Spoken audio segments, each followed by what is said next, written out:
Mr. Jack Sweeney, welcome back to Value Stack Podcast. It was welcome, but this is the third time we're doing this now. So welcome back to Value Stack, bro. What's up? That's How's one on the bruh counter, by the way. We'll have that running. Bruh. Dude, so we met, not even that long ago, like a couple weeks ago, hit it off, like we were in person. We were just like, bro, you're into that too? That's two bros. And like you're into Lightning and Bitcoin and like all the same things, right? So, you want to, I hate having people talk about themselves because it's like, but anyway, introduce yourselves to the world. If they don't know you, you got way more followers than me. So probably like, maybe we do reverse. Yeah, let me interview you real quick. What's up, guys? I'm Jack. I'm 24. I'm just a young pleb out here trying to make it from the bottom. I'm from Colorado, from Aspen, Colorado. Basically grew up skiing, doing sports and whatnot. Went to school. I studied film in school and started a YouTube channel. I was doing YouTube for a couple of years and then discovered Bitcoin. And basically, that's how I'm here, pretty much. What was it like? Was it something to do with film? Like somebody you knew that knew Bitcoin, like in the film, or how did that's a big jump? Okay, so funnily enough, it was NFTs that got me into Bitcoin, which is kind of ironic, because everyone in Bitcoin shits on NFTs. And but for me, when I was in school during this period, I was like considering just being like an artist / like filmmaker. And I was like, wow, NFTs, that's such an interesting monetization model. Peer-to-peer monetization model of a URL link, on Ethereum. Like I didn't even know what the heck anything even was in the space, but I was like, this would be really interesting. And so, I got into NFTs and like broad crypto, Cardano. Dude, you're the second person in a row, Cardano. I'll admit it, bro. I had a fat Cardano bag at one point in time, and since then, I've since dumped my bags for Bitcoin, of course. But for a brief moment in time, I was a Cardano, Charles Hoskinson fan, and does that have anything to do with being in Colorado? Because he's in Colorado too, right? And like ETH Denver and all. Yeah. Like it's a big altcoin scene here. He's always like Charles Hoskinson coming from warm, sunny Colorado. It's like, dang, dude, he must be telling the truth because he's from here. So he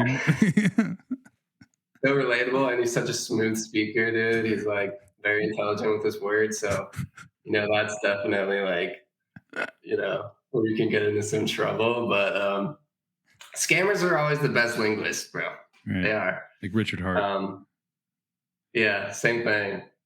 So I got into like broad crypto. And then I watched this YouTube series called The Hidden Secrets of Money, which brought me back to like senior year civics class when I gave a presentation on the Federal Reserve and the history of the Federal Reserve.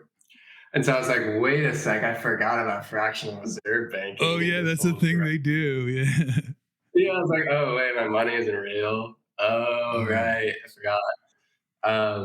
And so I watched this series, really good. Unfortunately, he sort of gets into, he goes through Bitcoin, and then he gets to Nano. Oh, gosh. At the time I was like, dude, Nano is sick. Like, it's obviously going to be, he was like, Bitcoin's kind of like boomer tech, and then there's Nano, which is like this different consensus, which is like, a lot better. Isn't it crazy how the people like get so far and then they just turn their brains off at the very last quarter mile. And they're like, nope, I'm going to stop here. Like you're so Yeah. close. He's still like a Bitcoiner, I think, for the most part. But I think he just kind of got scammed like the rest of us. Right. Um, I don't know anybody who's like but yeah, literally so bought anyways. Bitcoin and just gotten straight there. Like day one, well, that's except for people that I've literally told, hey, don't do anything else. But like Right. it's not a straight line. If you're figuring it out on your own, yeah, Dude. especially with how littered the internet is with altcoins, like, you know, as ETH Denver is like going on right now, you know, it's like Right. I was walking down the street and like or in like around the conference just asking people, like, no hard feelings. Like I'm not there trying to like convince them to buy Bitcoin, because trust me, like if they're at ETH Denver, like some random dude walking up to them is not going to be the person that like shows them the light. Like they have to be willing, you know. Yeah, 100%. But I was just like, hey, do you own Bitcoin too, or like just ETH? And like one of two things happened: either they're all like really good at OPSEC, or they don't have any Bitcoin. So what do you think? I mean, they literally put their names on their Bitcoin, on their ETH address. It's like john.eth. So it's probably not the OPSEC one. I mean, it's legit. Like they were doing KYC at the door, bro. It was kind of wild. Really? Yeah. So it just shows you, like, I mean, because like at the same time, to the unsuspecting person, like to someone who's outside of both circles, they don't have any clue. They think it's all the same. It's all, you know.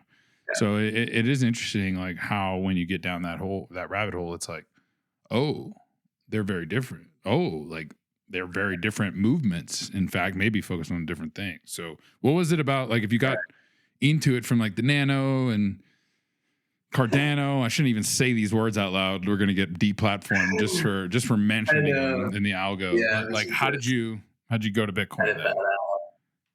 So I was like, I should sort of like go back to the basics. This is when NFTs were like going to the moon. Solana, Solana Summer, all this shit. And I was like, I should just like, I don't know enough about what I have bought. And I got sort of into mining. The mining was really interesting to me. And so I started researching mining, and I was like, wait,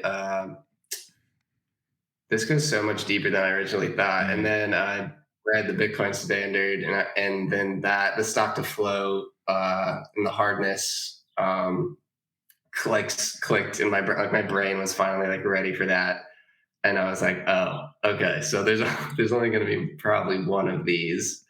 And Bitcoin is obviously way ahead, and also not a security, which is nice because I don't know about you, but I don't want to pay for a coffee with a stock.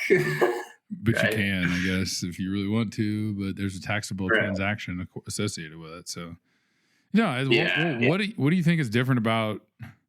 I mean, in your words, like what really stood out to you about Bitcoin versus the altcoins specifically?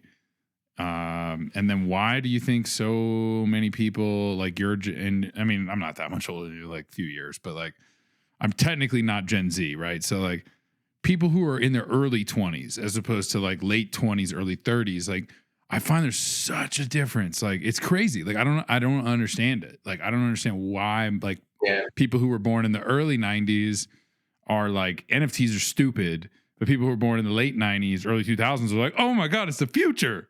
So maybe you could help like enlighten us on what you saw from your like growing up in that perspective. Like what stood out to you? Right. I don't think it's necessarily just a generational thing as well. Like I think there's a lot of Gen Z who just don't understand any of it. And same with older people as well that are just like, oh, and like there's a lot of like older people who think NFTs are the future still, and vice versa with Gen Z, right? But for me, it really came down to scarcity, because I was like, okay, like NFTs, for example, right? Like I buy like a one of 10,000 NFT, right? But there's no inherent scarcity there because anyone can just make a collection of 10,000 NFTs. Right. So it's like, oh, this is just going to inflate. All these are just going to inflate to their intrinsic value, which is zero, because you can replicate them. Right. Besides, of course, like these rare sort of like, OG collectibles like CryptoPunks and whatnot. But that wasn't really interesting to me after I understood what money was. And then it became a question of, oh, okay, so the real game here is separating the state from money, which is a much higher goal, which is a lot more interesting, and the opponent is a much more formidable, right? Than whatever the fuck crypto is trying to fix. You know what I mean? Which is a lot more fun, because it's like if I want to actually do something great, like like the hero essentially gets defined by the villain, right? So like if the villain is not worthy or isn't like actually going to put up a good fight, then the fight doesn't have any meaning, really. Right. Like I heard this quote from this book that I'm listening to. What book? And it's basically it's called The Journey Home. Have you heard of it? No, I haven't. Really good. Highly recommend. It's about this. It's like an autobiography. And I forget where he was quoting someone in the book, but he's basically said, like, if you have nothing worth dying for, you have nothing meaningful to live for. And I was like, wow, bro, that's so true. Like, all right. And so we got to take a step back here, because this is like got real serious really quick. Okay, because like you're like, we both have like a long life ahead of us. What, like, you're saying like something worth dying for? Like, to most people our age and around our age, and anybody who's not like in their, raised a family and already kind of lived their life, if you will, like that's a lot to just like say that this cause is like worth not even like necessarily dying, but just like committing your whole life and effort and energy and time to. Like, you got to back it up a little bit. Like, how, like, whoa, like, what is it about Bitcoin that's like so special? And like, obviously, like, I mean, I know, like, I think I know, like, but I don't want to put words in your mouth, like, what, because it's a huge movement and there's a lot of divisiveness, there's a lot of confusion, and you're coming here with like, serious passion behind it. So to help explain to listeners, like, where is that coming from? Like, what was it that's like, this is the thing, right? You see the problem, but why are you so confident that this is the solution, so much so that like worth jeopardize, worth your life in a way? And like, to be honest, like I'm really, I've been thinking about it a lot. I'm like, would I die for Bitcoin? Like, is that like something that could potentially be like that meaningful? Because like, I mean, if you look at history, we really haven't had a new form of money without some sort of violence that goes alongside it, right? Like, if we're gonna be real, you know what I mean? Like, war is a real thing, you know what I mean? Like, and for me, it's like I'm young, like if there was like a draft, dude, I'd be on the front lines, you know what I mean? Like, which I don't want to fight these globalist wars at all, but like there are literally people my age in Russia and Ukraine, like, right now, dying. Yep, right now, which is like not even our war, not our war, but we're in it somehow. And it's gnarly.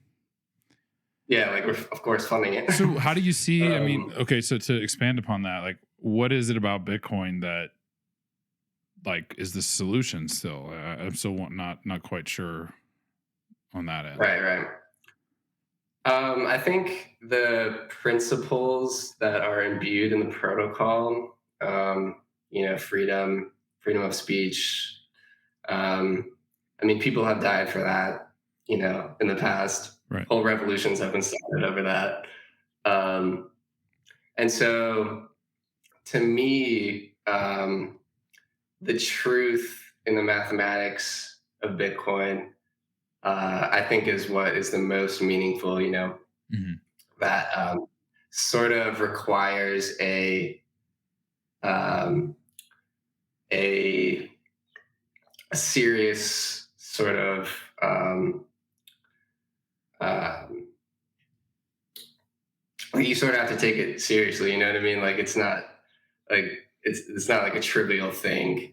Um, It's a very heavy topic when you start yeah, unpacking like how the history of money has shaped our world, our situations, how manipulation of money has has really taken the ability for, because technology is no doubt increasing standards of living, but those standards of living are being what's the word, impartially concentrated towards capital holders, right. and it could be a lot more equal.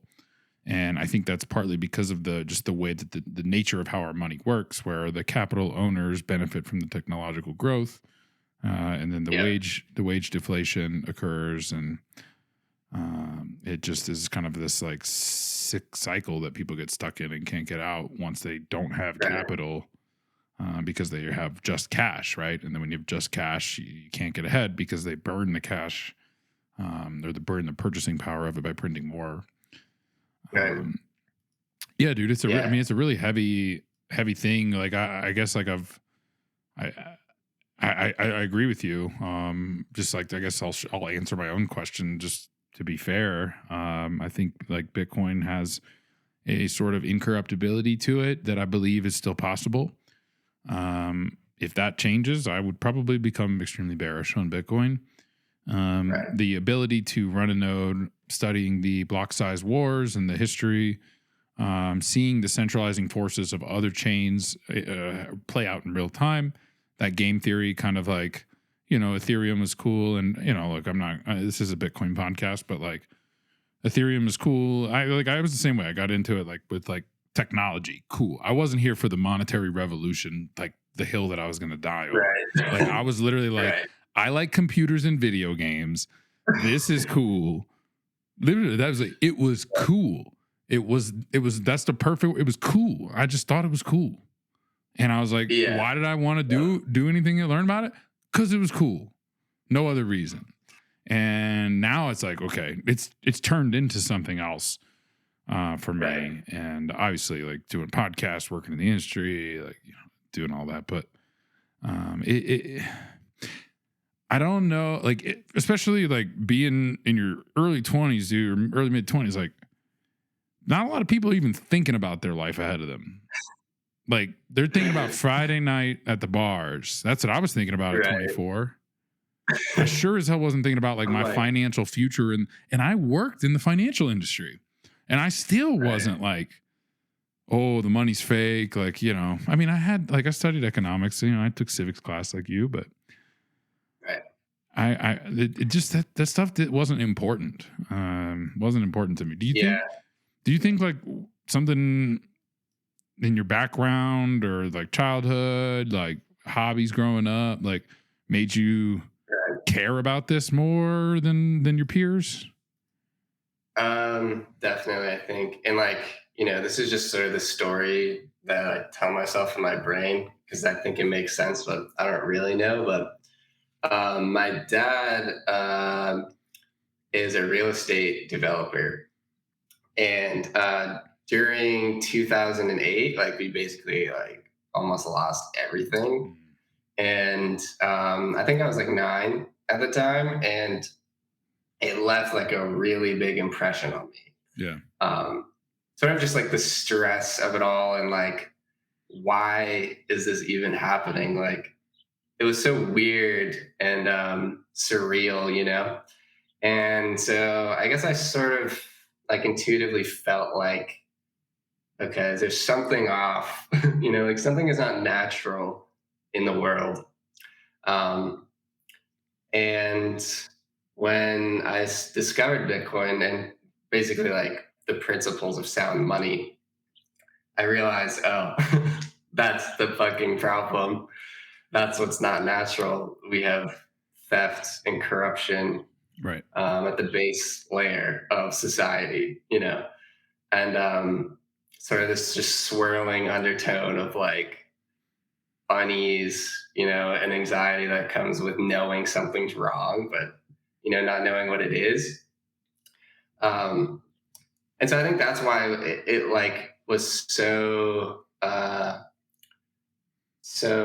almost like thrilling to discover Bitcoin, because I was like, okay, this is actually viable. This could be a viable solution, right? It was to like you'd this figured out problem. an answer to a question that you've had for a long Yeah, time. yeah. Like things around you didn't make sense, but you didn't know why they didn't make sense, and then all of a sudden someone was like, here's the piece of the puzzle that connects everything together. At least that's what it was for Yeah, me. It was like, because I understood computers, understood economics somewhat. I mean, does anyone right. like understood like game theory kind of in a way, to like social adoption, understood the value of money decreasing. It was all of the like the technological advantages that would come about from Right. digital innovation. Like those things all click together. It's like, oh, whoa. Like you need Dude, sunglasses on because you're like, dude. the truth is very bright. And it's like, oh my gosh. Like, dude, I remember like when I Wow. first learned about Bitcoin, like when it first clicked, like the scenario kind of were, not day one of Right. reading what is Bitcoin, but like reading like Robert Breedlove's like the number zero article. And he was like, Bitcoin Yeah, is a that's whole new foundation to build our society. And I was like, get the what? Are you serious? Are you serious? Because I think there's a part of me that like felt sort of disenfranchised. Like, I mean, I grew up in New Orleans. Like, we had a similar catastrophe happen in 2005. Like, about the same age as you when you were 2008. Like, just like lost everything in the Hurricane Katrina, and then like had to rebuild, and then like saw it getting harder and harder for my parents, and I was like, whoa, this seems unfair. And like my parents sacrificed a lot, and like I study hard, and like I'm trying to get a scholarship, and like this whole thing just seems rigged, and like the deck was stacked against me. And for a while I was just like, maybe that's just me being jaded and like me being like cynical, because I had, I mean, like how many things as teenagers really had to be angry about, but like at the time I thought I was justified in feeling angry about the world, and I was looking for a reason to tell me I was okay, that I should have felt that way, that I was like justified to be like pissed off. Right. And for me, like, Right. then I went and worked in finance after college because I still couldn't put my finger on it. Like, what is it that's like, what's the problem? Is it the financial system? Oh, it is. Oh, no, it's not. It's money itself. Dude, I was like, I literally had chills. I was calling everybody I knew. It's all fake. It's all fake. Oh my God. It's all fake. You're not going to believe it. It's all fake. And I already knew, but it was like because I hadn't heard of things about like the gold standard and like, Nixon 19. But like when you hear those things and you don't appreciate the significance and like how they shape history. So, bro, peer-to-peer digital cash. And you're telling me the guy didn't even cash out on any of it yet? Unbelievable. Right. That would be one of those black swans where it's like the Satoshi coins move. Satoshi coins. They will eventually. They will. Nah. They will. I doubt it's pay to public key. It's not even pay to public key hash. It's just pay to public key. Public key's sitting there. Eventually, you just got to reverse. I mean, it's one thing, like it'll be the first thing that quantum computing breaks. When Satoshi's coins move, either Bitcoin's all a scam and we've all been like duped for a decade and like I'm never going to recover from this, or quantum computing got invented. Bro, big facts. Right. That's like 5 or That's 6. the thing. It's like when considering whether or not to like lay down your life or something, it's like, all right, how confident are you? Like, are you really sure, bro? And like, I'm definitely not. It's definitely not guaranteed. It's definitely not 100%, but that's sort of why we do what we do. You know what I mean? It's probably why you got this podcast. That's why I'm working in Bitcoin. You know what I mean? It's Right. like, this is the best solution we have. If someone has a better solution, let's do that. But Right. it doesn't seem like one has gained traction in the market. That's well said, Jack. Because I tell people like all the time, I'm like, look, I'm not 100% certain on Bitcoin. I'm 100% certain that fiat money is fake. And I'm 99.99% sure that people are going to figure it out eventually. Right. And when those people figure it out, to me, is my current belief that Bitcoin stands out among the rest of potential replacements for when said people figure it out. I mean, I don't think people should responsibly be all in Bitcoin, like, because sure, like, because there is a non-zero chance that it could not work out. I think what's really it's as irresponsible being 100% in Bitcoin as it is being 100% in fiat. Because, like, actually, no, I take that back. It's worse being in fiat. But point is that, like, fiat is the real problem. Bitcoin is a proposed solution that is getting more and more likely, but it's not guaranteed. And I think you said it really well. Like, that's why you work in the industry. That's why I work in the industry.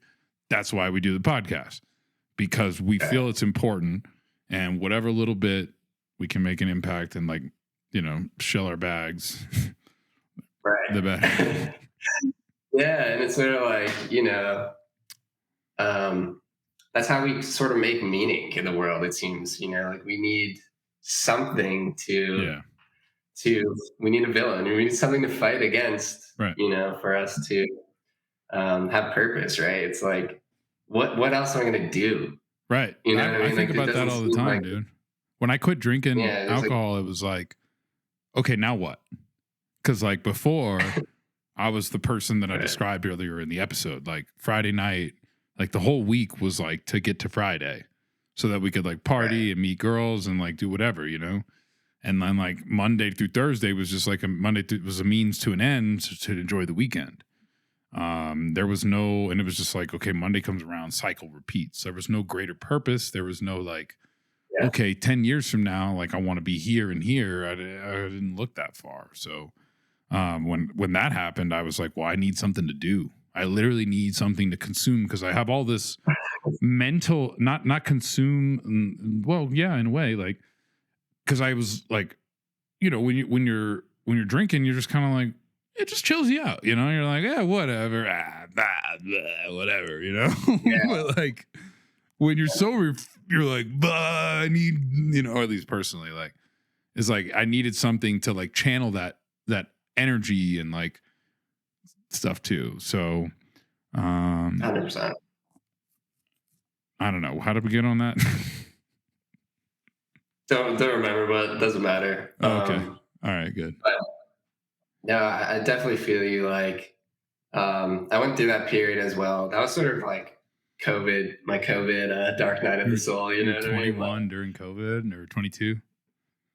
Dude, and I was like going to Zoom University, just like so nihilistic. And I think that's what, like, the majority of my generation is still. It's like, dude, we're fucked. Like, we are fucked. And I mean, you just see it so black-pilled, like, and it's like sad, but for me, it's like I've seen sort of at least a glimmer of hope, and I'm like, all right, like, guys, we got the orange pill, like, we can do this, guys. And so that's, I mean, it's definitely changed my life in that respect, because it was, I mean, like, and it's only been 3 years since COVID, really, which is kind of wild to consider. Like, that was the craziest ever, like, dude. I can't believe that happened.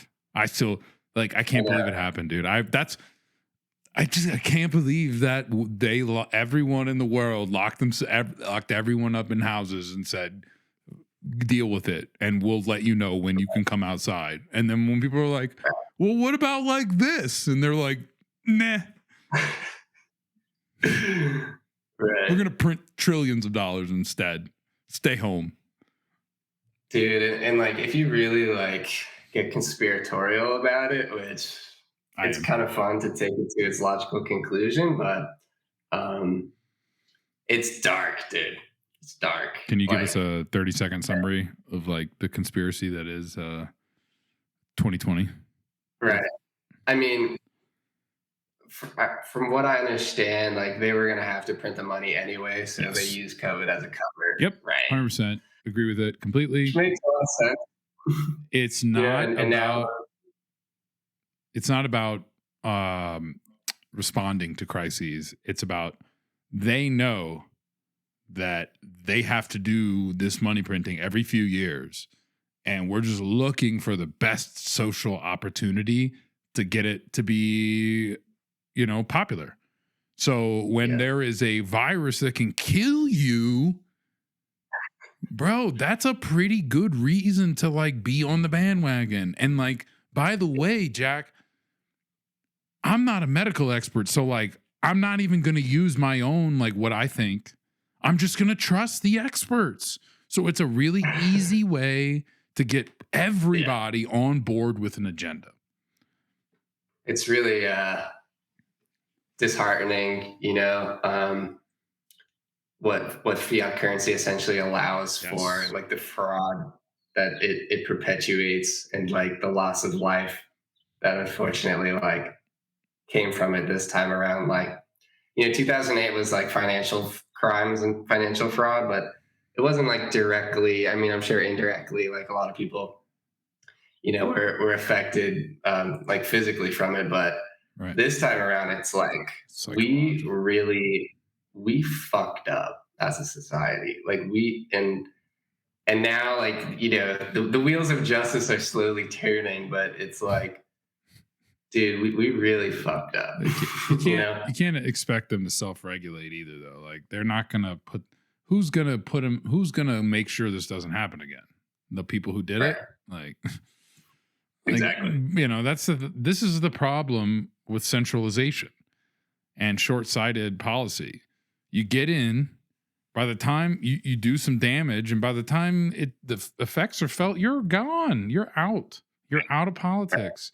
There's literally term maximums, and like, so people just don't care, right? There's this short-term bias. There's this, what do we say in Bitcoin? High time preference activities, high time preference thinking, as opposed to low time preference. Build it right, build it steady, build it slow, build it once. Yeah. Right. Like, 100%. Dude. I find that like that. I mean. Gosh, I don't like, this is where I get a little out of my comfort zone, because look, I think government bad, no government good. But I know that that's not real, and that's never going to be real. And I actually don't think it's that simple. Like, if you're asking me, like, are you for or against like government in your daily life? I'd be like, hell no. but like, I know that like there are some things that have externalized losses, and where there's a situation where like, let's say, for example, I am a farmer, I got some water, I need to feed my crops, yada yada yada, whatever, is all good. I decide to build a dam and stop all the water from going to your property because you're downstream. You now can't grow your crops, and like the whole city like can't get them now because I got the dam upstream. Like, it's like, cool. Yeah, it benefits me dramatically because I get to sell my crops, but like the negative externalities that everybody else feel as a general population, that's the situation where government has to step in and say, hey, there is no individual single person or entity that has enough say-so or power to stop you, and their negative effects are not outweighed by your positive effects. However, when you combine all of these people's negative externalities to your single personal positive externality, now there's an issue. That's where government steps in. But they don't do that. What they do is they say, let's print money and like, let's give it to our friends. And like, we're going to create a bunch of shell companies that are named after my brother-in-law. And like, I mean, I don't know. That's what they do in Louisiana, at least. Right. Well, it's sort of like the perennial struggle, and like Saylor talks about this, it's like individual versus the collective it's an age old struggle, right? It's just been out of balance, I think, since 1913, like And what happened in 1913? Creation of the Federal Reserve. The serpents. It's gotten just so far out of balance, and I think it peaked somewhat. Yeah. Like maybe it's pulling back now and will peak again. Like, mathematically that's what should happen. But COVID definitely seemed like, okay, we're at a point now where that was the rubber band stretching as far as it possibly could, man. Yeah. I felt like I got radicalized. I literally felt like a radical. I was like, I sound crazy. Like, well, did you get radicalized or did you just wake up? Well, yeah. I mean, like, put it this way: 2019 me would have been like, "What the hell happened to you, dude?" And like 2020 me is like, "You were asleep, bro." Dude, there's like, I really do need a bro counter at the bottom right. We're gonna see, bro. Yeah, for sure. But like, I was asleep, and I felt I was sort of embarrassed because I worked in the financial industry, and I was like, oh my goodness, I'm perpetuating this. I'm like, I've been fed the lies, and then I'm regurgitating them to other people. I'm like a propaganda machine. Holy shit. I'm part of the problem. And then I literally was like, I have to, I just was like, I can never, ever go back into this industry and do it with a straight face. And I didn't know what I was going to do. And then like, really, I didn't even know the solution. It was like, here's the problem. Right. And like I said, the problem was fiat. Problem was like, but it wasn't clear. It took me several months of connecting the dots, learning about economics. It takes a while. Yeah. You almost have to like rewire your brain into a more low time preference brain to even understand Bitcoin. Yep. Totally. It's like, it actually like completely shifts your consciousness, I think. You have to, like, the most fundamental thing, you have to realize that like prices aren't supposed to go up. They're supposed to go down. And like that to me was like a groundbreaking realization. So many things clicked in at the same time, Jack, because it's like I was a financial advisor and I was like, wait a second. So this is why all the rich people I talk to have tons of debt? Wait, because their debt loses value, and then they arbitrage the debt. They borrow the money that loses value, and then they immediately flip it into something that gains value, like stocks or real estate or whatever, at leverage, and then they just rinse and repeat a few years later and do it all over again. And like, oh my gosh, their snowballs out of control, and like they don't even think about money in the same way I do. What's going on? Yeah. And it's like their brain is adapted to fiat currency, right? It's just the incentives inherent in the system. It's debt. Program you to take action, Crazy, man. And so that's what's so beautiful to me about Bitcoin is like we could reprogram society. Right. It's more than money, because money is the base layer of humanity and all interaction. Yeah. Like money is sort of, it's a technology, so it's a means sort of to an end. I guess depends on your definition of technology, but we can use it to just build a much more beautiful and like equitable society. And to me, that's what it's all about, Yeah. Do you have a light in your room? You're getting real dark now. Oh yeah, I could turn up my screen brightness. There you go. That's good. Perfect. Yeah, that's perfect actually. Yeah, sun just went down. So. Yeah, I mean it was like that. Like first your face was orange and now it's dark. So But yeah, dude. I mean, look, we're both in it. We talked about this at length. Like we're both in it for I think similar reasons. Like when we were in person, just like the greater movement was something special about Bitcoin, and I feel the same way. Where it's sort of like, it's not even like the getting rich or like reprogramming money, and like it's about like wow. There's some of that. Yeah, I mean, Part of sure, it's sure. like, This is oh yeah, I want to be rich. You yeah. know, obviously, who doesn't, right? I mean, more money, more problems, But bro. that's the beauty of it, you know. I'm gonna push back and say that I don't think it's about the wealth. I think for me, it's about being able to make a much bigger impact on the world than I ever thought possible. Right. And sure, maybe like it's done through the wealth, but also like the ability to like change the trajectory of society or influence it in some way is so much greater than anything that I could ever experience in my own lifetime, ever accumulate or acquire. Right. You know, that like even like my own raising a family and stuff, like those are things that I want. But I mean, even beyond that, like the legacy and the ability to like we were talking about like the founding fathers at the very beginning, and like, you know, the it's like, dude, those people, like, bro, hella clout for centuries. Like I'm not in it for the money or like the orgies or like any of that, dude. I'm in it for the clout. Like I'm trying to have people mentioning my name 300 years from now, being like, yo, did you see Value S Stack episode 32 with Jack Sweeney? Bro, that thing was lit in 2023.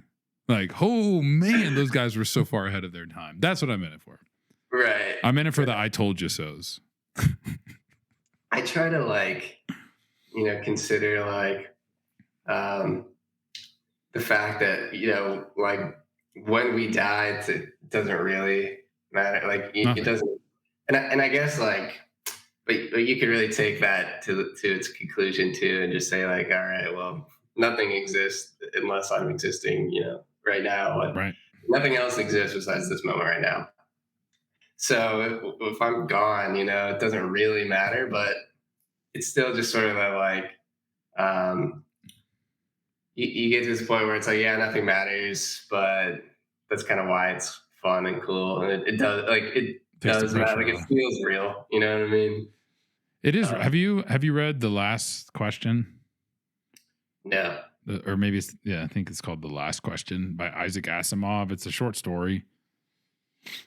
The gist of it is like they follow the groups of humans go over like millennia, and there's like, you know, one in 2100, one like 10 million years forward, and then one like so far in the future, like people don't even exist anymore. We're like AI in this cloud. Right. And the AI, I mean, the people just over centuries and millennia, they keep asking the AI the same question. Like, you know, how do you stop entropy? How do you stop like things from ending? And it's like, what? I don't have the answer to that. And then it's like, that's the only answer. It's like, I thought you knew everything. It's like, well, I don't know that. Like, that's like a very hard question. And it's like, well, that's the only question we need to know. It's the last one. And eventually, like the final person like uploads their brain into the AI, and there's no such thing as like physical reality anymore. And the computer goes, "Oh shit, I figured it out," and then it just starts the universe over. So, you know, I mean, like in truth, like reboot. It's like it's all for nothing. Like like the whole movement, like the Bitcoin crusade, the fighting the central bankers. It's all for nothing. Like on a long enough time scale, money won't exist. The universe won't exist. I mean, sure, we're really like pushing the time scale out here, but like kind of freeing. Nothing matters. Your hinge dates don't matter. The sales numbers that you did this quarter don't matter. Wow, that's pretty dope, right? Like, 100%. I think that's pretty freeing personally, but yeah, same. And it's like, okay, well, I'm playing this game right now, kind of, you know, the game of life. And it's like, well, if I'm going to play it, like, I'm going to play it. You know what I mean? Like, right. Have you, there's a quote from Hunter S. Thompson where he's like, you know, life is like a race game, you know, same stuff. And he's like, you know, I would rather show up like in my car with like the wheels falling off, like beaten up, like crossing the finish line, than like get there and like it's in pristine condition, no dings or nothing. Because like at least I lived. Like, bro, we're all heading towards the same end anyway. Right. So you might as well enjoy the ride, right? Like, I think that's why I agree, dude. That's why Bitcoin's so special, because it gives me something. It gives me it's a movement. It's not an investment. You don't see people fucking like Apple stock. This is the hill I'm dying on. I swear the Mac file system is the superior architecture. Right. No, you don't see that, right? You don't see people doing that about anything. That's what's so special about Bitcoin. I don't even see people doing that about Ethereum. Right. Yeah. No, I mean, it's one of those ideas. It's just one of those ideas that lights the forest fire in the mind. You know, it's like, all right, it is revolutionary. It has like that revolutionary energy, you know, which is why like you have to question like, okay, I know I'm going to die one day, right? Would I die for Bitcoin? You know, and I mean, I don't have an answer, but if it came down to it, I think that like on the fly decision. Yeah, dude. I mean, there's no wealth. There's no like physical wealth that matters to me, because at the end of the day, you can't take any of it with you anyway. But I think like the movement and the idea that a human on Earth could live a better life than the one that we've been dealt, just simply by changing how the money works. That's a pretty important idea to me that I think that I have dedicated my life towards and will continue to, unless that changes to where I decide that that's not possible through the means that I'm trying to change the world anymore. So it's like, dude, there's a lot we got to focus on. I mean, we just got JPEGs on the blockchain, right? Like that's like a huge like no reason to use any other altcoins for NFTs now. Like you might as well use Bitcoin. Yeah. Like we're so early. Like Lightning Network has like 4,000 Bitcoin on it. I don't know. I think I've talked to people who probably have more than that, like personally. So like there's like, it's crazy like how early we still are. So it's often important to like level set and go back and be like, remember, like you can own a whole Bitcoin.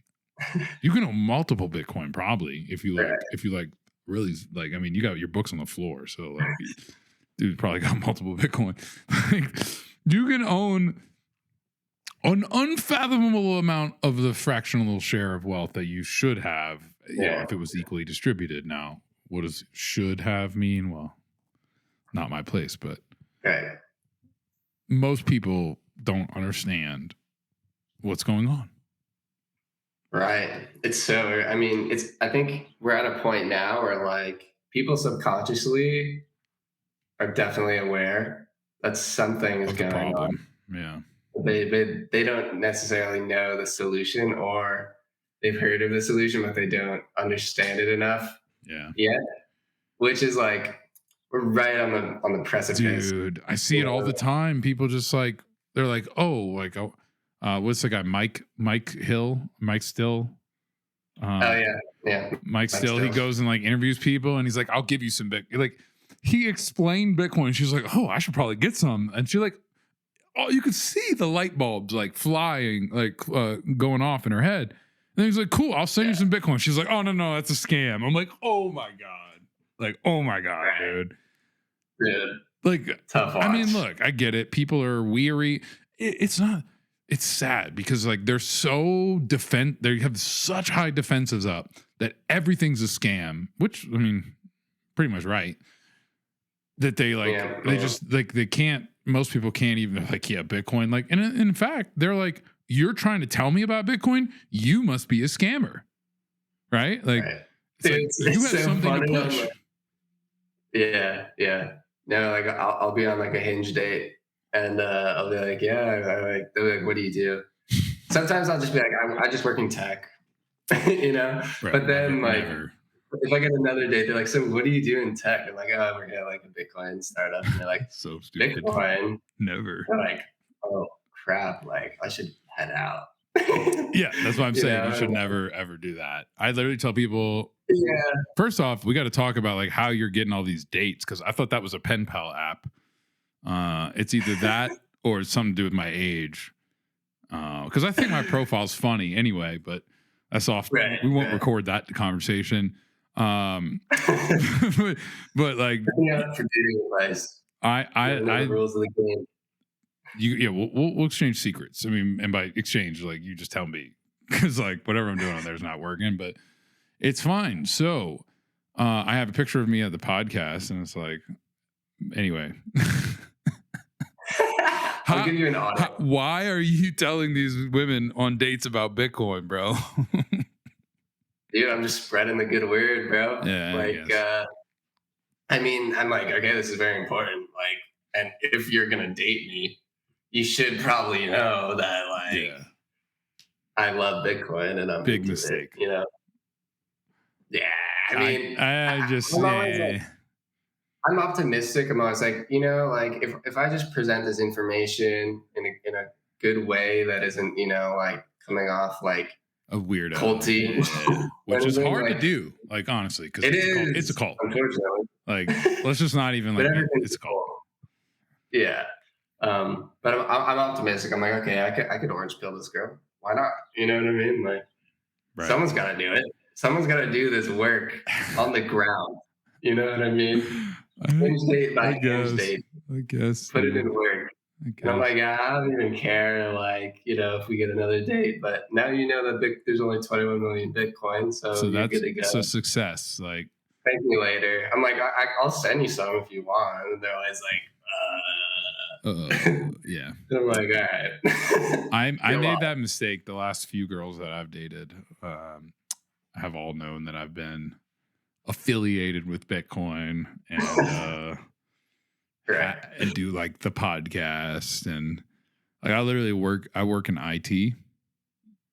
Nobody ever asks a follow-up question. You got to frame it just so that don't say you work in like tech, bro. Tech sounds cool. You got to work in IT, information tech. I work in IT. Right. Ugh, sounds awful. What do you do? Right. And then they'll like, when you pay for dinner and all, I'm like, whoa, IT must pay well. Craziest thing, you know. Bands, bro. It's like, hey, if you want to come check out my home lab and my like server rack, maybe we can exchange rat. No, I gotta stop, bro. Come over, babe. Come check out my node. Come check out my node. And she's gonna be like, I'm sorry, unmatch. And I'm like, no, I've got 3. They're all synced. Come check out my Bitcoin mine. Yeah.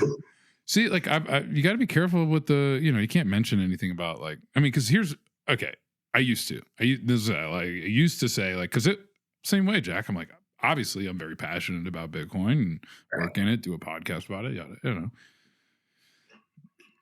I've never gotten. It's never been productive to do that. Like, it's always either, oh, you must be rich, in which case, like, wrong interests, like you date me for the wrong reasons, or like, oh, you must be depressed because you're broke now, or you must be a nutcase because like you're one of those Bitcoin crazy people. Like, I've just never found a way to really throw that into at least early on. Like, I mean, it's impossible to avoid eventually, I guess. This is a funny story, bro. So like, my ex-girlfriend, this is when I was like going down the rabbit hole. I was like, and we've been dating for a while, so like, you know, we were close. But I literally got her in at like $60,000. Nice. And then we broke up. I hope she's still holding. Dude, I feel the same way. I know I have this exact same situation in my own life. Like, sorry, like, should have listened sooner. Yeah. Told you not to hesitate. Dude, that happened to me. I dated a girl in like late 2020 for like, I don't know, 6-7 months. And I was like telling her about Bitcoin in the teens, like right after I left my job, and was like, "Oh my god, Bitcoin! Like I'm turning like I gotta buy it." Right. And then she's like, "Wait, should I buy it?" And I was like, "Yes, yes." And then like there was a week where we like hung out and we like popped a bottle of champagne and we were like, "Yo, like our future together is gonna be amazing." Haven't thought of it in a long time, but I hope she's still hodling. I really do. I don't think she is. Yeah. Who knows? I mean, but yeah. The people that we come through, you make an impact any way you can, you know. That is like one of the I guess one of the things that keeps me going. Because even though you realize like the insanity of everything, and it's like you literally work your whole life to like accumulate knowledge and skills and like master the art of communication and like work out, and then you just don't wake up one day and it's all done for nothing. And you know, so the I think there's like a little bit of like solace in there, knowing that like, like you know, at least I'm like entertaining other people in some way along my journey. Like, Dude, that's like, the best part about Bitcoin. It's like it's just entertaining. Not even gonna lie, like even just like the drama and like the memes. yeah, It's just funny, dude, and entertaining. And I'm like, this is just great. Like, even if like this fails, like this was the best time of my life. right.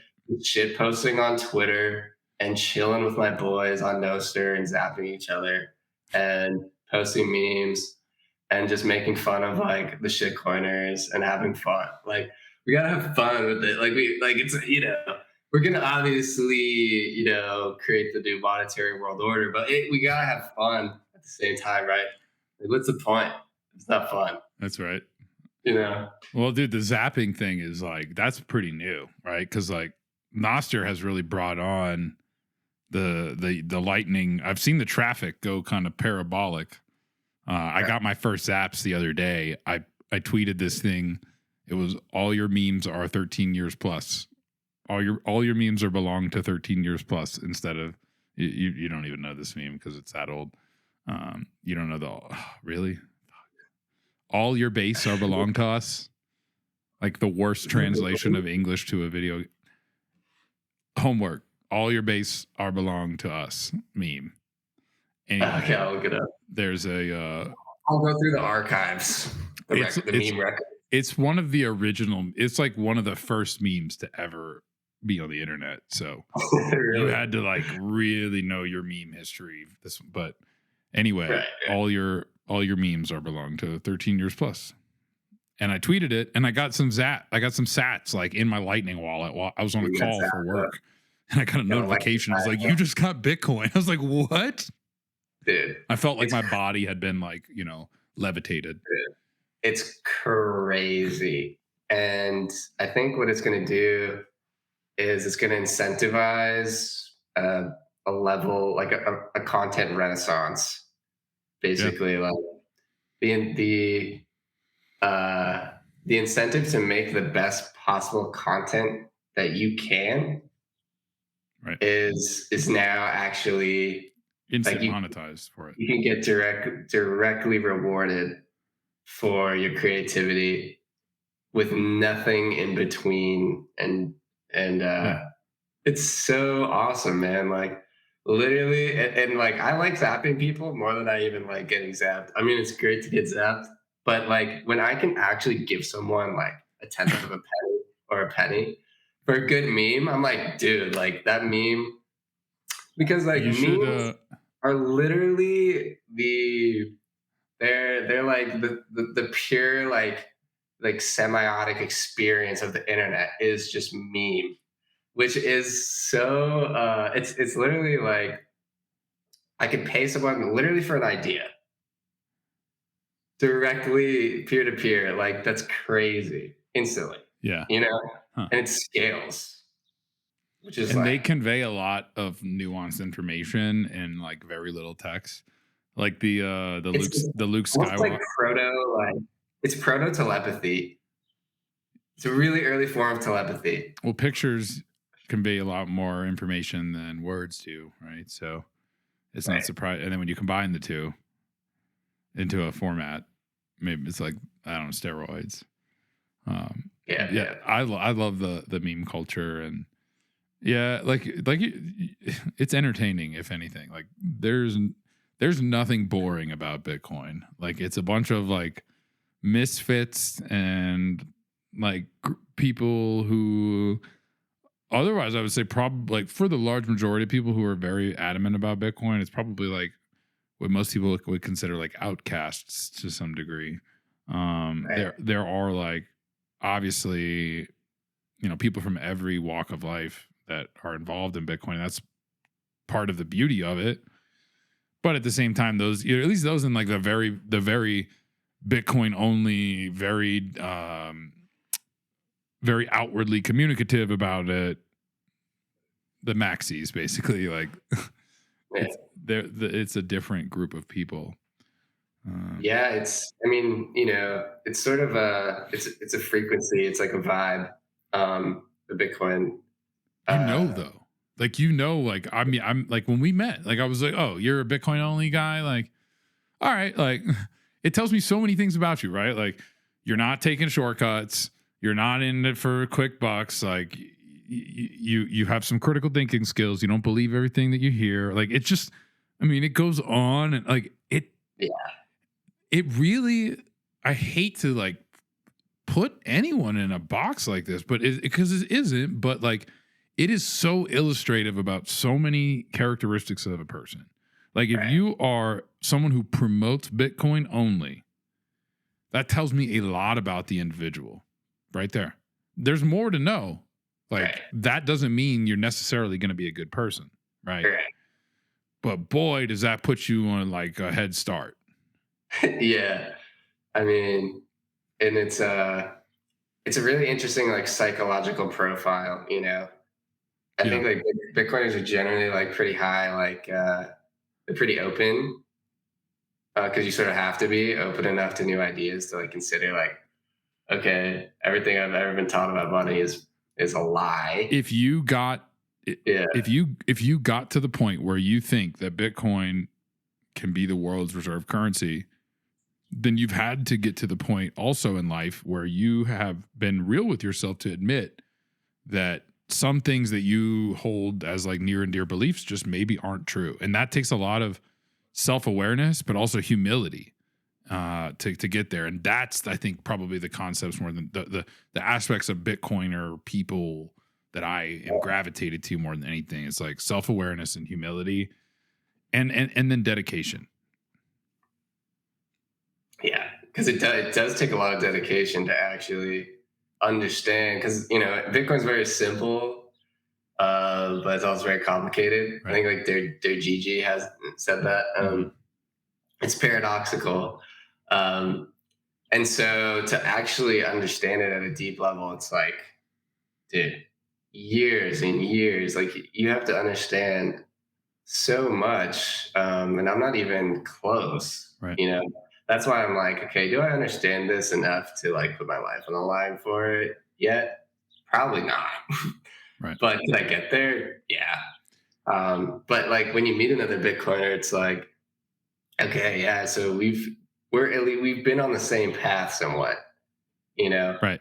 And the path is basically just the path of truth, like, you're going down this path, and you end up just like opening your mind, truth seeking. Like, all right, like, what is actually the truth? You know what I mean? And like, is that even possible? Not being satisfied until you get to the real answer. Breedlove calls this first principles. He uses that term a lot. Yeah. I really resonate with that, because I'm the same way. I'm like, yeah, but like something causes that. Yeah, but like something causes that. Right. And that, like, inquisitive nature is something that you see pretty much every Bitcoiner have to have. But maybe like kind of unique in the general population. So, and it's also I also don't think people just have these like, this like self-inquis.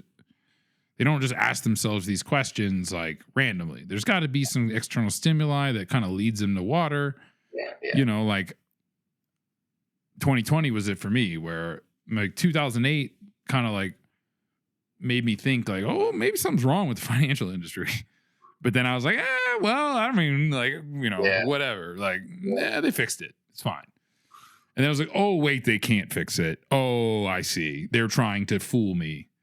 Got it. Oh, I got my 20s stolen from me because I was working for fiat and doing nothing with it because I couldn't buy a house, couldn't save, couldn't get leverage until I finally figured out Bitcoin. I was like, oh, got it. Now, like, it was like putting nitrous oxide in your savings account. Well, it's like a survival mechanism. At a certain point, it becomes like a survival mechanism for, like a middle-class person. It's like, well, how am I ever going to get to a point financially where, I feel secure? You know what I mean? It's like, you never will if you're just holding cash. Right. Like, by definition.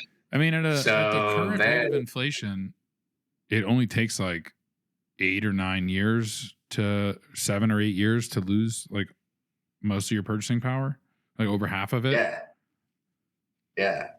I might have butchered those numbers a bit, but like the point is like in a decade, you will lose a significant portion of your purchasing power. And I've been working more than a decade, which means I have the stuff that I saved in 2012. Like, bro, if it was in cash, like, look at it. Like, I started buying like, I say this on every episode. I should probably stop, but like, I started buying like podcast equipment, dude, because I'm like, I just need to get rid of fiat, and I don't know what to do with it. And like, there's a certain point where like you've got enough Bitcoin, and you're like, for today, I've got enough.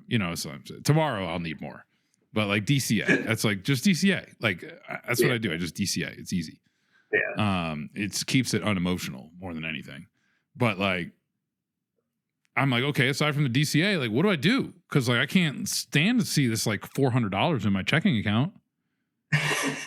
Like, you go buy a microphone. I just bought another. You're telling me I just bought another piece of equipment like a couple days ago called the ATEM Mini Pro ISO. So it allows me to switch camera angles in real time while we're streaming.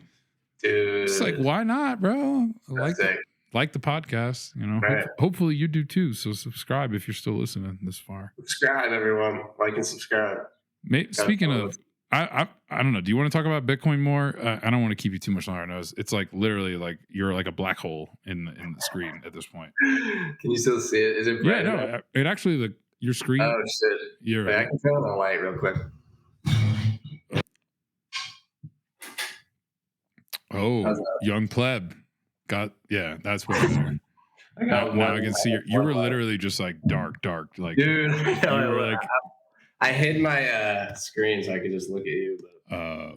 Just the shadows basically. But so I want to switch gears just a bit and ask about YouTube, because you were saying that like you started out skiing and doing, was it television or like media? I mean, you're not putting on like, I mean, you have your YouTube channel still today, right? So, but it doesn't look like you are, if that's not like your full-time gig anymore, or because you're working for Ellen Capital. Yeah. But like, talk to us about like where, like, first, actually just give me some advice on how to grow my channel. Put it that way. Well, you're already doing well because you have a niche. That's sort of the key. Is you need something small enough that it's searchable, but big enough to where when you make a good piece of content, other people would be interested in watching it.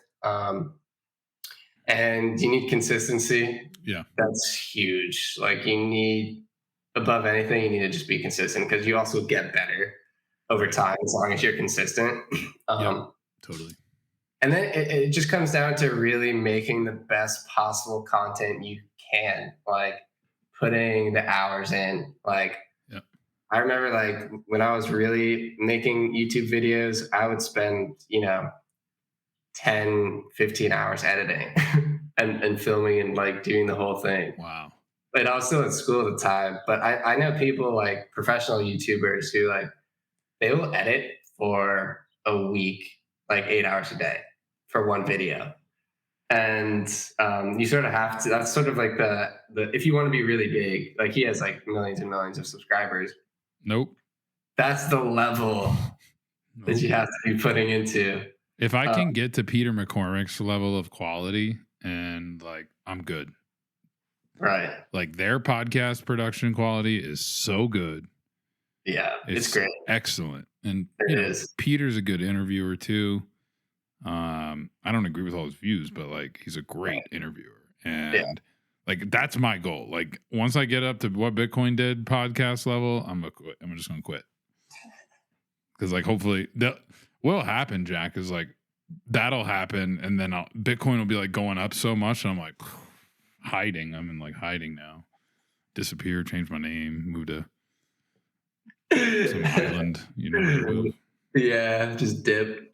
Think about that. All the value stack guests from like literally episodes 1 through 50 probably be like multi-millionaires in like 15 years. I was literally like, tell my grandkids, yeah, every single person I had on is rich as fuck.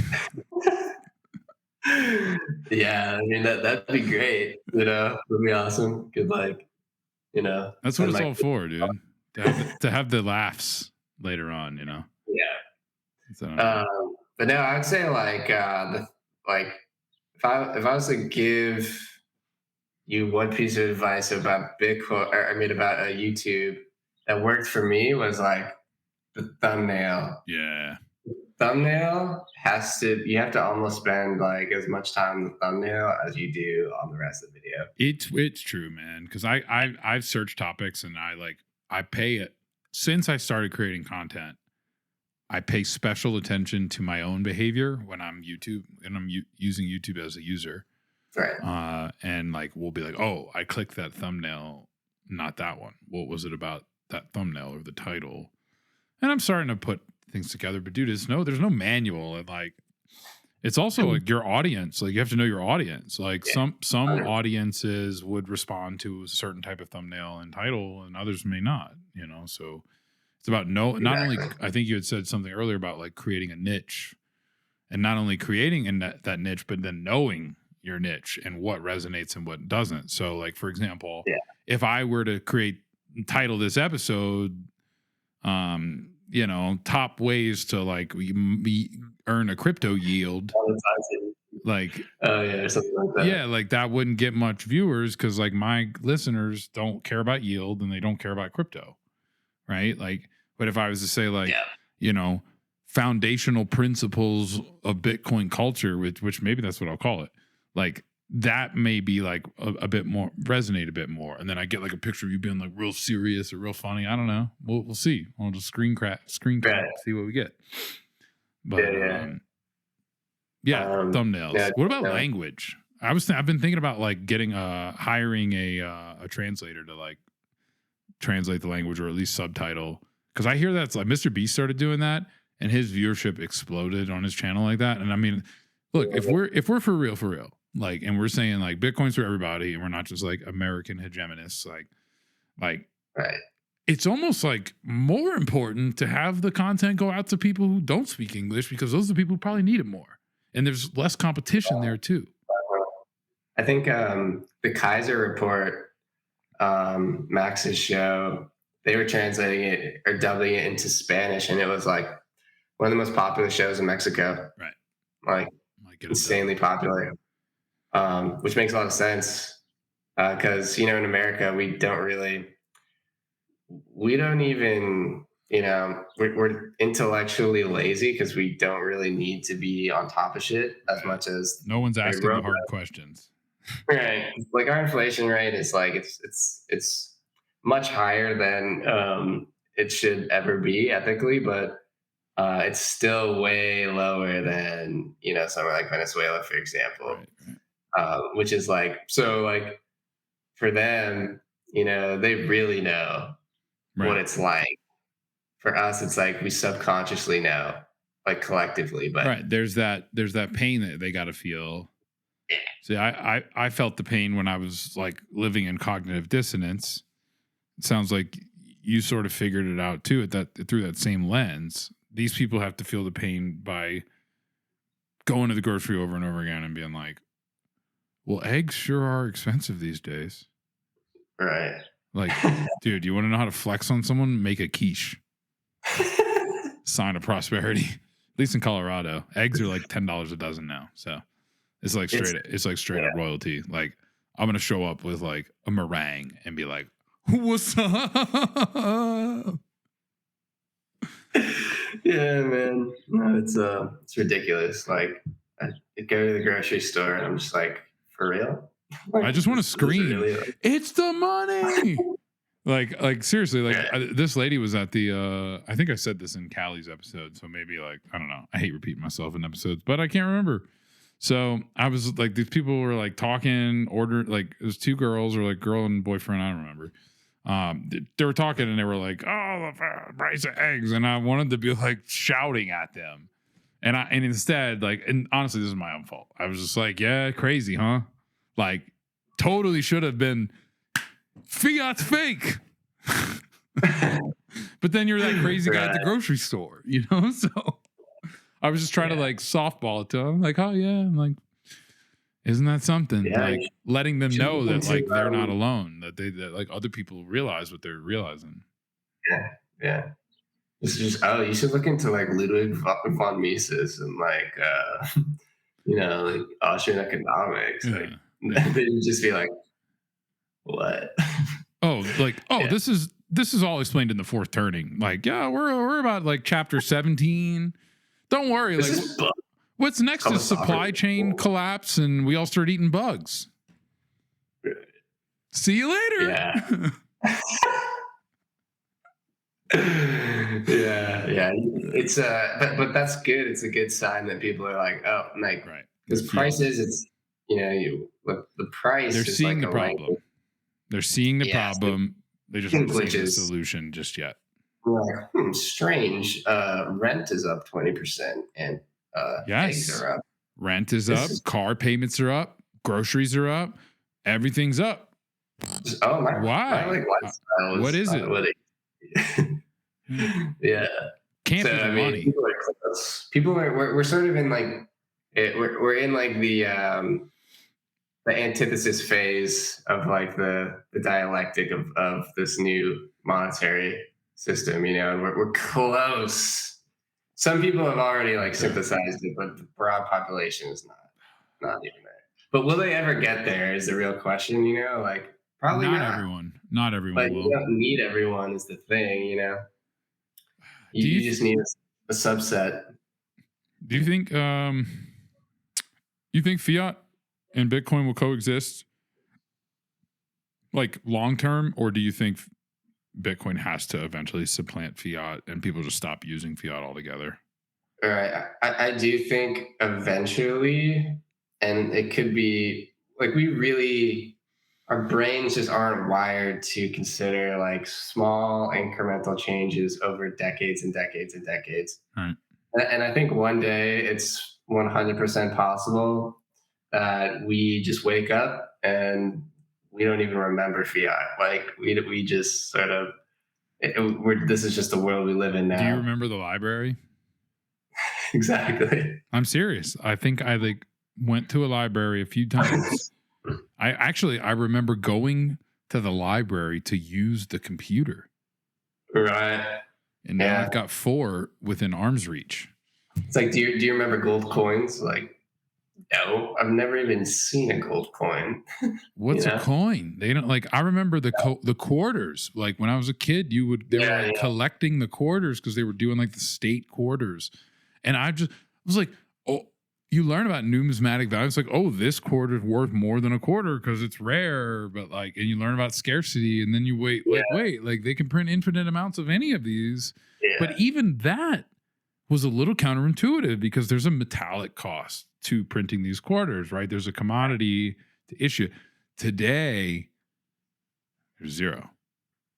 It's literally zero, or as close to zero as you can get. Yeah, basically zero. I mean, digitally. When they're printing, it's literally zero. Like it's just the same cost as like, it's basically just cloud storage at Right. that point. Well, cloud storage isn't free because it uses electricity. Like, But near zero. right. Like, it's about as easy to create dollars as it is Shiba Coin. Yeah. Yeah.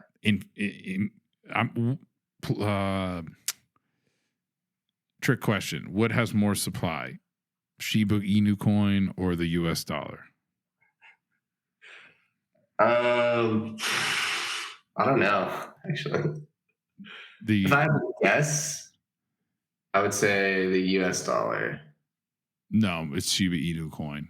Really? But today, that's the answer. That may not be the answer in the future.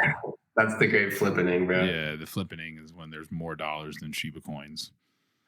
Which, by the way, Coinbase is still supporting Shiba Coin. So if you didn't need some, dude, they're about to get rocked. I think. Like, what's going on? They just launched their own blockchain called Base. I saw that. Base Chain. At least they're not launching a token. Like, props to them for that. Like, hold on, is that the name? They called it Base Chain. Yeah, it's Base token. Base chain. Base chain. Like base. Like not based. Yeah. Because based would be based. Oxymoronic. Yeah. Isn't it an L2 though? Yeah, it's an L2. It's not a base chain. Dude, what? No. And they have a token? So no, they don't have a token. No, they don't have a token. No. They did launch the Coinbase ETH token, which it's like accrues to staking rewards internally or something. Dude, like they're about to get wrecked, man. Like now it's like it seems like the SEC is like, okay, guys, it's gone a little too far. You sound like Gary. You're gonna have to register. I just need you to register. Did you see Jesse Powell's tweet where he was like, "Oh, is that all we had to do was say that the ETH staking rewards came from ETH staking? Oh, we had to save 30 million." It's like, dang. It's pretty true. He's like, I didn't realize we had to spell it out for you that's where the ETH staking rewards came from. Right.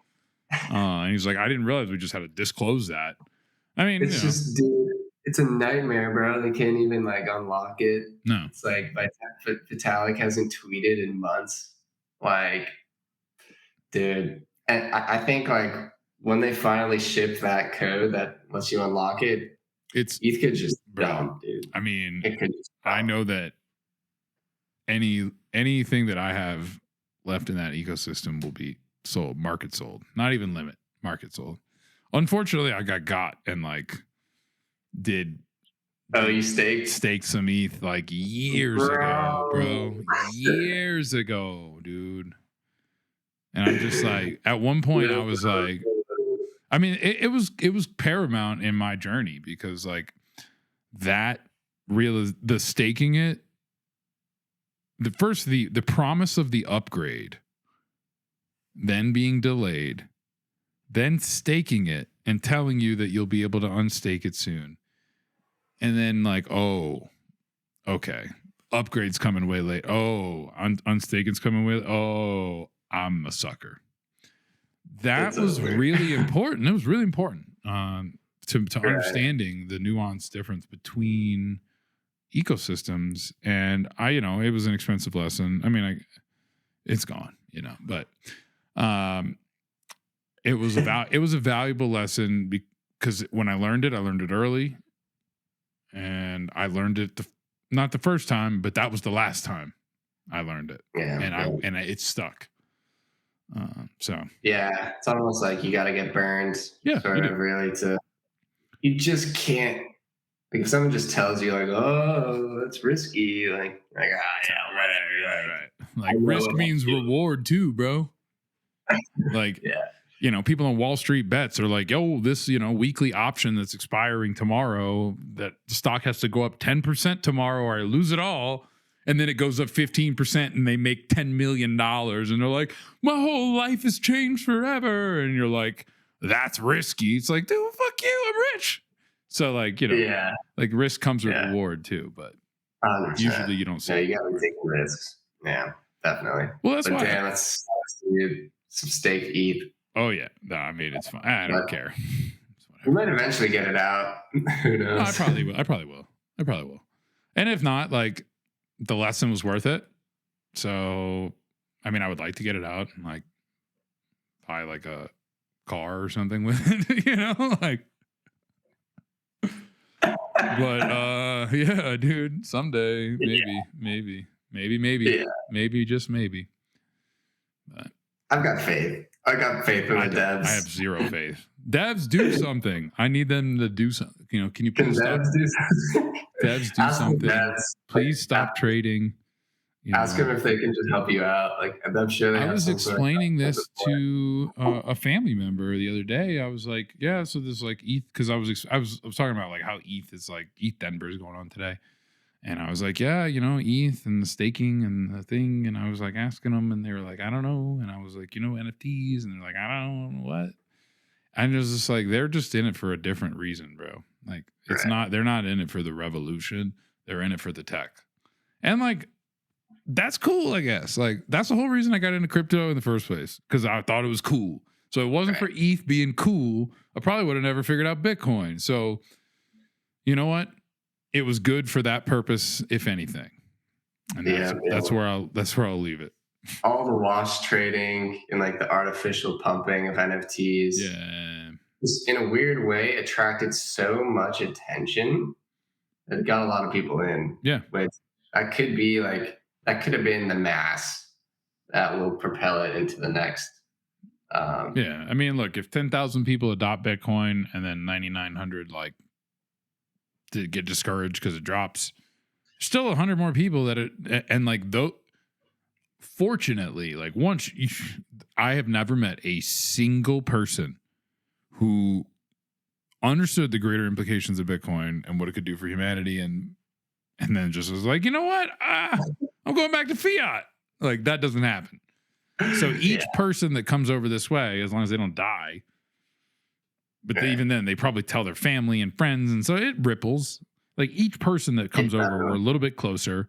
And due to the logarithmic, you know, the logarithmic regression of the supply, having each person that comes in has a bigger impact because there's less supply to be distributed to all these new people. So we just gotta wait, dude. Like, it's literally like, put the shades on, like in your picture here, and just behind the scenes. You can't see it because our videos are blocking. But put the shades on, kick back, and let Matt do his thing. Just relax. Chill, man. Yeah. No, people need to just chill, I think, generally. Like, it just, at a societal level, like, it's getting too real. You know what I mean? Like, too much, people are just too riled up. And they just need to generally just chill. You know? Like, just calm down and just bro, chill. You're such a zoomer. Like, just chill, bro. Really, like, before we like nuke ourselves or like I have to go die in a war, like, can we just calm down a little bit, like take a deep breath, just kind of hang, you know, like, it's all right. I agree with that. That's, I think, the societal imperative right now is just generally like chilling. I mean, if you like can't chill, like, just remember that like we're being like, in a way, like magnetized to the spinning fiery rock floating around in space around a spinning ball of flames, which will one day get so big that it's going to literally not just like destroy, but engulf, swallow everything that you know. So just chill, bro. Just chill. Just chill, man. Just literally calm down. Just like, calm down. Go for a walk. Just generally just chill, you know. Touch grass. I said that to someone the other day. I was like, go touch grass, man.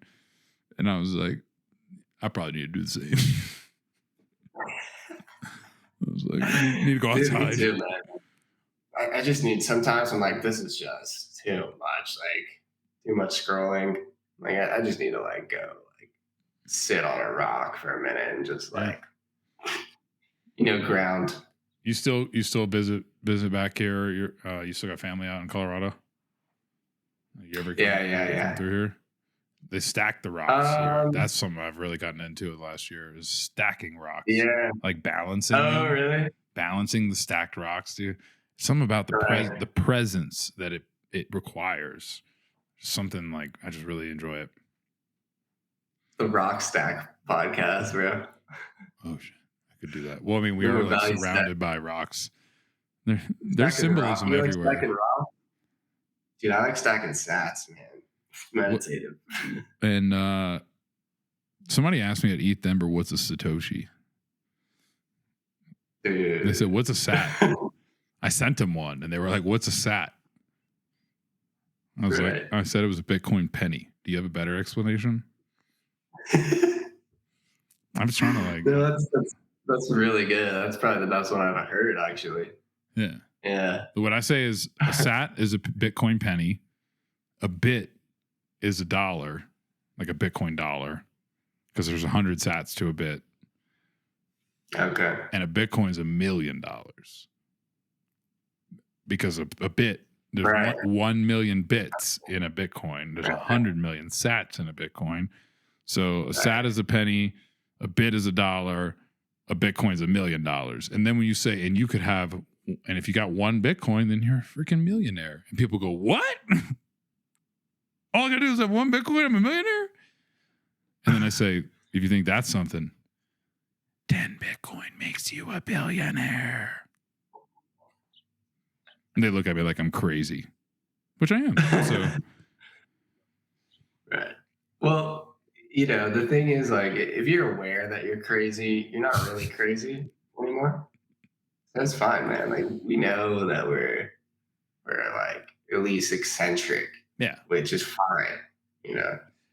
What you don't want is not knowing that you're crazy, but being crazy still. Right. Like not being aware of your personality disorder. That like when you have conversations with yourself and you're not realizing that. Right. Yeah. Then you may in fact be crazy. Then maybe focus on that before Bitcoin. Right. Yeah. Or tackle both at the same time if you're really feeling adventurous. It could just work itself out if you just go right into Bitcoin. Just one of those self-healing things. Oh, dude. That's one place I will disagree. I don't think Bitcoin does anything for your mental stability in the short term. In the long term, I think it does. It gives you some like fundamental like cause to be anchored to, which it is really the Bitcoin community and the Bitcoin movement have really highlighted to myself, have kind of like revealed to me what was important to me. Like, because I see myself like, I'm like, like it's where I put my effort, like where I put my energy and all. It's like, that's what's important. And it has the level of fervor that I've taken towards the Bitcoin movement is like obvious that like this is very, very important towards my worldview. And it's like the fairness, the truth, the equality, the opportunity aspect, the ability to change, like those things are all, I think, character defining. Yeah, that's a money like our money today doesn't do that. Like, no, that's what you buy drugs with. It's like every dollar bill is like contaminated with some kind of drug. I heard apparently. So yeah, I've heard that too. I think. But, yeah, that's who it's really for. Bitcoin's not for criminals. Dollars are. So, Jack, we were going to talk about Ellen Capital, but I don't know. I'll just have to have you back on the show because it doesn't make sense to even go into Lightning Network now because this whole conversation has not really been too much about it. So, yeah, I'm down to come back on whenever, man. Like, this is great. Oh yeah, dude. Well, just so that we said we did, shill your wares. Right. So, where's your sneaker brand? Where can I find your sneakers? Twitter, Jack F. Sweeney. Follow me on there, professional shit poster. Here, let me list off my NPub on NOSTR. You can find my NOSTR on there too. And yeah, that's basically it. Mostly just on Twitter these days. Um, so yeah, hit me up. Cool. Well, dude, I enjoyed this conversation a lot, and I can't. Next one we'll do in person. You never know, man. I might be in Austin, or I might be going down there more frequently. I had a lot of fun at Pleb Lab down there. So, Dude, if you're down here, man, or I mean, you if you've got family through here, I mean, I don't bet you're flying into Vail, or maybe you do. Do you fly into Denver usually? Depends, but yeah, sometimes I'll fly right into Denver and just drive. But yeah, yeah, I'll let you know. I mean, easy to like arrange an in-person one if you do stop through. So just give me like some heads up, and we'll make sure it happens. And Dude, the in-person would love to do it. Yeah, they're so much more fun. I mean, this is fun, but like the in-person ones are just like, I got my camera guy behind the scenes, and he's like making everything. You thought the setup, I was saying that picture, you thought that was something. You should see Corey. I've got a new producer who's working with me like on an episode by episode basis. Kind of seeing how we work together and like if it's a good fit. And yeah, dude, his equipment, like the whole process, the preparation, it reminds me a lot of like Bitcoin in a way where it's like, dude, you show up, like you've thought of every attack vector, every possible point of failure. Like the dude's got extra batteries, extra cables in case one of the cables is short circuits in the middle of recording, and like, you know, when he brought the makeup out, I was like, okay, dude. I was like, we're on that level now, huh? So, bro, yeah. That's professional, yeah. Yeah, that's what you need. There was no makeup. I could use some makeup. Honestly, it's not fair, dude. Women have it easy in that way. Dude, if I could just cover up all my issues. Yeah. Anyway, I think I'll cut this out. So I don't need any haters. We only have 3% listeners female, so I'm not trying to get it down to 2. That's your demographic slice? Yeah, it's like 3% female, 97% male, but our moms don't count, so like we're in trouble. So who cares, man? You want the boys, bro. Not gonna lie. Like, I'm hoping that I get some more Zoom Gen Z audience, because it's actually like mostly people that are in their like late 20s to 50s is like the general audience. Not very many people in my early 20s in their early 20s. Don't know why. Like I actually am like it's kind of like a question mark. I'm not sure, but maybe it's because of like the crypto versus Bitcoin thing. I don't know. Yeah. I think as we get older, like Gen Z is really still pretty young. Yeah, they don't care about saving money. Like it's like they're not even working yet, really, for the most part. They're just starting to get into the board. Yeah, you're on the edge. You're kind of on the cusp of Gen Z millennial, because you were born in the 90s, right? 99. Yeah. So you're 10. Yeah, I think technically you may be technically a millennial, bro. I'm cusp. I'm in the middle for sure. Like, play whatever. I grew up. I had no phone until I was like 13. And then, that's millennial. That's the age I was when I got a phone. 13. Right. Yeah. You're millennial. So yeah, I have the mind of a millennial, the body of a Gen Z, perhaps. I could go both ways, which is that's why it's been interesting, you know, just seeing like people younger what they think too.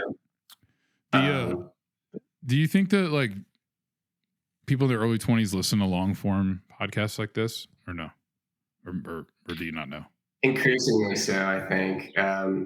I think like our attention spans are fried, but also not. Like when we find something interesting, we'll just go for hours. You know what I mean? Yeah.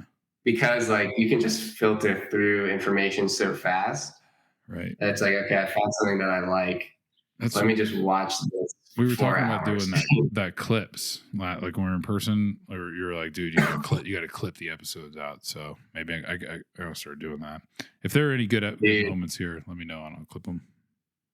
Dude, yeah, definitely clip them out. I post them on Twitter too. If there's any good ones. Do you upload the clips to Twitter, or do you post YouTube clips? I'd upload the clip directly to Twitter. The actual media file. Okay. Yeah, it's just a better UX. Okay. Then you don't have to like click and go over to YouTube, which is like right there. Okay. Yeah, See, yeah. makes a lot. These little things, man. It's like every little bit get a little better each time. So Stacking knowledge, stacking value, stacking rock, sats. stacking sats. Stacking Lit. rocks, did you say? Yes, it's stacking rocks. Like Not Bitcoin. a gold bug, but Bitcoin rocks. They got some stickers coming over. I'm pretty stoked. They're sending me some stickers to like Gorilla all over town, and it says like buy Bitcoin, not shitcoin, something like that. So yeah, that's what we perfect need. timing for this neighborhood We right need now. Yeah, we need a graffiti sort of movement, you know. Yep. Orange pill. Well, that's what I did with the NFT, dude. Inscription number 265. Right. Graffitied forever. Right. Why? Because it could. All right. Well, dude, let's wrap up here. Thank you so much again for coming on. Been a blast. We'll get in person. We'll talk lightning next time. We'll be more tech or whatever. But this was dope. I enjoyed talking about like culture and just the general movement. I think there was some good stuff in here. Awesome. Yeah, man. Thanks for having me on. It was great. I'm hungry, man. Yeah, go get you some barbecue, bro. Terry Blacks. I had Terry Blacks like the day before I saw you and the day after. Oh, really? And then I came back to Denver and had barbecue twice on a Saturday because I was like just needed barbecue. Or sorry, I didn't have Terry Blacks twice. I had barbecue twice. I had brisket twice in that day. And then came back to Denver and then had brisket twice again because I was like, I gotta have it. It was like in my in the recency. Yeah, I'd just been craving it. Your body was like, I need it. It was whack, dude. Honestly, there's no good brisket here compared to Austin, dude. Terry Blacks was so good. This show is not sponsored by Terry Blacks, but it could be. Dude, I'm gonna hit up Terry Blacks. I haven't actually gotten barbecue since I moved here. Actually, that's the first thing I did, dude. Yeah. I got brisket, and then we went to a Mexican place, and I got brisket tacos because I was like, I'm in Texas, I gotta have brisket. So, yeah. El Rancho. You ever know Matt's El Rancho? No. El Rancho? It wasn't Matt's El Rancho. It was good. It wasn't great. It wasn't terrible. I know Terry Blacks for sure. Matt's is a Mexican place. El Rancho. Hence the El Rancho. All right. All right, dude. I'm clicking. Always good to talk.